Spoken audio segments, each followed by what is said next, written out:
ఆలోచించండి. తెలుగుదేశం పార్టీ అధికారంలో ఉండగా కనీసం రేషన్ కార్డు కావాలి అంటే రేషన్ కార్డులు వచ్చాయా? కాళ్లకు చెప్పులరిగేలా తిరిగినా, ఎంఆర్ఓ ఆఫీసుల చుట్టూ తిరిగినా కనీసం రేషన్ కార్డు కూడా నోచుకోలేని పరిస్థితి తెలుగుదేశం పార్టీ అధికారంలో ఉండగా ఇవాళ ప్రతి గ్రామానికి మేము వచ్చి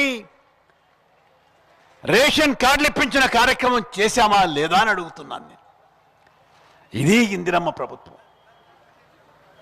కనీస మౌలిక వసతులు, కనీస అవసరాలు ప్రతిదీ చేసే కార్యక్రమం ఇందిరమ్మ ద్వారా జరుగుతుంది. ఇక నా అక్కలు చెల్లెళ్ళు ఇన్ని వేల సంఖ్యలో ఇక్కడికి వచ్చారు. మీలో ప్రతి ఒక్కరికి సాధికారత ఉండాలి. మీలో ప్రతి ఒక్కరి ఆదాయం పెరగాలి. మీకు కావలసినంత రుణం బ్యాంకుల ద్వారా మీకు ఇప్పించి